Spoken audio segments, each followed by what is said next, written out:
holiday of joy. The sun had just risen when Mary and Ivana arrived at their grandparents' old summer house, a charming, cozy place nestled between tall trees and a winding garden path.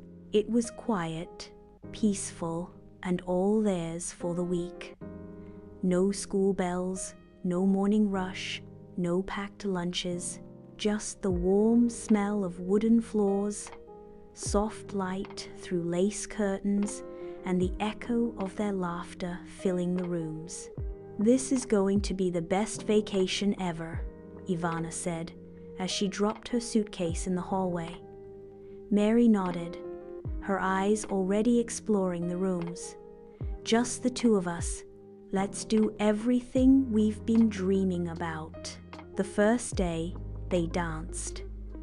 They moved the living room furniture to one side, rolled up the rug, and turned the space into their own little stage.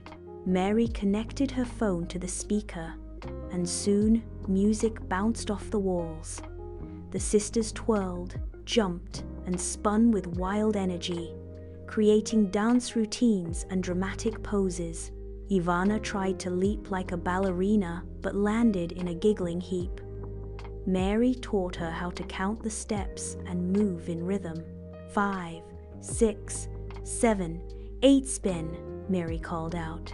They even made up a sister's signature move, which included a silly high five, a back-to-back pose, and a final bow. By the end of the day, their cheeks were flushed and their legs were sore, but they were glowing with happiness. Next day in the sunroom, where the light was golden and the windows looked out onto the garden, they set up a painting station.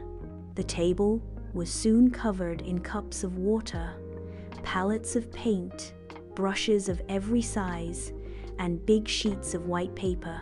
Mary painted soft things, sunrises, mountains, and flowers that seemed to grow from the page.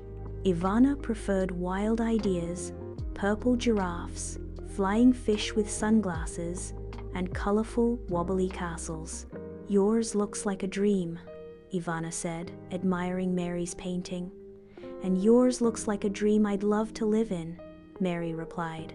When they were finished, they hung their artwork all over the house, on walls, doors, even on the fridge. The house began to look like an art gallery, curated by two happy hearts. By midweek, they found a new rhythm. Mornings were for dancing, afternoons were for painting, and in the evenings, the best part of all, movie time. They built a cozy fort in the living room, using every pillow and blanket they could find. It had twinkle lights, a popcorn corner, and even a ticket booth sign drawn in crayon. Each night, they took turns choosing the movie. One evening, it was a magical fantasy about a flying school.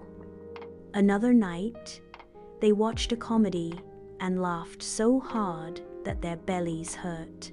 Sometimes, they watched emotional stories and ended up holding hands quietly during the sad parts. Wrapped in their blanket fort, with soft pillows behind them and popcorn between them, it felt like nothing in the world could be more perfect. On their last night, they sat on the porch swing, wrapped in a shared blanket, watching the stars. "Do